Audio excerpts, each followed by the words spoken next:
শুভ দুপুর বন্ধুরা। আজকে আমি কি রান্না করেছি। আজকে তো নিরামিষ। দেখো কি রান্না করেছি তোমরা সবাই।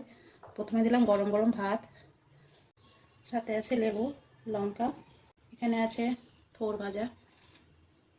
সকালে জমিতে গেছিলাম, যে দেখছি একটা কলার কাঁধ পড়েছে, তো কলাটা কেটে নিয়ে আসলাম আর থোড়টা নিয়ে আসলাম, ওটাই আজকে ভাজা করেছি। এখানে আছে আলু ভাজা,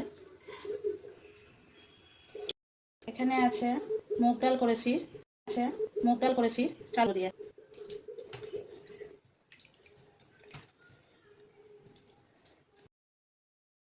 কদিন ধরে পুঁই শাকের তরকারি খেতে মন যাচ্ছিল, আজকে তো পুঁই শাকের তরকারি করেছি। আলু দিয়ে, কুমড়ো, পটল, সব কিছু সবজি দিয়ে এই তরকারিটা করেছি।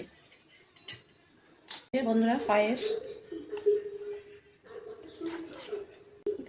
দেখো বন্ধুরা, ল্যাংচা, কে কে ভালোবাসো এই ল্যাংচা। আর এখানে আছে শেষ পাতে ফলের সাথে আনারস। আমার দুপুরে রান্নাটা কেমন হয়েছে সবাই অবশ্যই বলবে।